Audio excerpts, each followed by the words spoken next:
Technology ಎಷ್ಟೇ improvement ಆಗಿದ್ರು ಕೂಡ ಜನ ಯಾವ ತರ ಇದ್ದಾರೆ ಅಂತ ಇಲ್ಲಿ ತೋರಿಸ್ತೀನಿ ನೋಡಿ. ಇಲ್ಲೊಬ್ರು ಅವ್ರದ್ದು ಮನೆ ಐಟಮ್ಗಳ ಜೊತೆಗೆ ಇದೊಂದು ಬಾಕ್ಸ್ ತಗೊಂಡಿದ್ದಾರೆ. ಬಾಕ್ಸ್ ನ ಒಳಗಡೆ ಇಡಕ್ ಹೋದ್ರು ಆಗ್ಲಿಲ್ಲ, ಅಂದ್ರೆ ಬಾಕ್ಲಿಂದ ಒಳಗಡೆ ಹೋಗ್ಲಿಲ್ಲ ಟ್ರೈನ್ ಒಳಗಡೆ. ಅದಕ್ಕೆ ಏನ್ ಮಾಡಿದ್ರು, ಬೇರೆ ಬಾಕ್ಲಲ್ಲಿ ಟ್ರೈ ಮಾಡೋಣ ಅಂತ ಹೇಳಿ ಬೇರೆ ಬಾಕ್ಲಲ್ಲಿ ಟ್ರೈ ಮಾಡಕ್ ತಗೊಂಡಿದ್ರು. ಎಲ್ಲಾ ಬಾಕ್ಲು ಒಂದೇ ಸೈಜ್ ಇರೋದ್ರಿಂದ ಆಗ್ಲಿಲ್ಲ. ಇವ್ರೇನ್ ಮಾಡಿದ್ರು, ಕಿಟಕಿಗೆ ದಾರ ಕಟ್ಬಿಟ್ಟು ಆ ಕಡೆ ಈ ಕಡೆ ಟ್ರಂಕ್ ಅನ್ನ ಈ ತರ ನ್ಯಾತಾಕಿದ್ರು ಓಕೆ. ಆದ್ರೆ ಈ ತರ ಚಿಕ್ಕ ವೇ ಇದ್ದಾಗ ಅಲ್ಲಿ ಕಂಬಗಳಿರ್ತವೆ, ಅದು ಕೊಡದು ಡ್ಯಾಮೇಜ್ ಆಗುತ್ತೆ ಅಂತ ಇವ್ರಿಗೆ ತಿಳುವಳಿಕೆ ಇದೆಯೋ ಇಲ್ವೋ ಗೊತ್ತಿಲ್ಲ. ಅಲ್ಲಿರೋರು ಕೂಡ ತಿಳುವಳಿಕೆ ಇರೋರು ಹೇಳ್ಬೋದಿತ್ತು. ಈ ರೈಲ್ವೆ ಡಿಪಾರ್ಟ್ಮೆಂಟ್ ಅವ್ರು ಕೂಡ ಏನ್ ಮಾಡ್ತಿದಾರೋ ಗೊತ್ತಿಲ್ಲ. ಇವ್ರು ಹತ್ಬೇಕಾದ್ರೆ ಕಟ್ಬೇಕಾದ್ರೆ ಏನ್ ಮಾಡಿದ್ರು ಸ್ಟೇಷನ್ ಅಲ್ಲಿ ಅಂತಾನು ಗೊತ್ತಿಲ್ಲ. ಅವರೇ ಬೇಕಾದ್ರೆ ಹೇಳ್ಬೋದಿತ್ತು ಈ ತರ ಎಲ್ಲ ಪ್ರಾಬ್ಲಮ್ ಆಗುತ್ತೆ ಅಂತ. ಆದ್ರೆ ನಮ್ಮ ಜನಗಳ ಬುದ್ಧಿವಂತಿಕೆ ನೋಡಿ ಇಲ್ಲೊಬ್ರು ಸೈಕಲ್ ಹೊಡ್ಕೊಂಡ್ ಬರೋದು ಬೋಗಿ ಒಳಗಡೆ, ಪ್ಯಾಸೆಂಜರ್ ಓಡಾಡುವಂತ ಬೋಗಿ ಒಳಗಡೆ ನೋಡಿ ಇಲ್ಲೊಬ್ರು ಬೈಕ್ ತಗೊಂಡ್ ಬಂದಿದ್ದಾರೆ. ಇವರು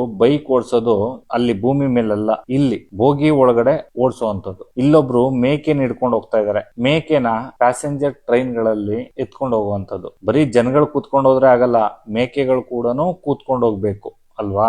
ಇದು ನಾವು ಜನಗಳು ಇರುವಂತದ್ದು ಒಂದು ಬೋಗಿ. ಈ ಬೋಗಿಲಿ ನೋಡಿ ಒಂದು ಎಮ್ಮೆ ಕರ ಇರುವಂತದ್ದು. ಈ ಎಮ್ಮೆ ಕರನು ಕೂಡ ಟ್ರೈನ್ ಅಲ್ಲೇ ಹೋಗ್ಬೇಕು, ಟ್ರೈನ್ ಅಲ್ಲೇ ಬರ್ಬೇಕು. ಈ ತರ ಇದೆ ಪರಿಸ್ಥಿತಿ ಇವಾಗ ಜನಗಳದು.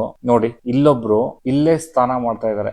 ಹಂಗಂದ್ರೆ ಟ್ರೈನ್ ಅಲ್ಲಿ ಹಾಕುವಂತ ಒಂದು ನೀರಿನ ವ್ಯವಸ್ಥೆ ಮಾಡಿದ್ದಾರೆ. ಆ ಪೈಪ್ ನ ಓಪನ್ ಮಾಡ್ಕೊಂಡು ಇವರು ಸುಮಾರು ದಿನದಿಂದ ಟ್ರಾವೆಲ್ ಮಾಡಿರ್ಬೋದೇನೋ, ಮೋಸ್ಟ್ಲಿ ಸ್ನಾನ ಮಾಡಿಲ್ಲ ಅನ್ನೋ ಕಾರಣಕ್ಕೆ ಅಲ್ಲೇ ಪೈಪ್ ನ ಬಿಚ್ಕೊಂಡು ಸ್ನಾನ ಮಾಡ್ತಿದ್ದಾರೆ. ಇದು ಇವತ್ತು ಜನರ ಪರಿಸ್ಥಿತಿ. ಇದನ್ನೆಲ್ಲ ನೋಡಿದ್ಮೇಲೆ ನಿಮ್ಗೆ ಏನ್ ಅನ್ಸುತ್ತೆ?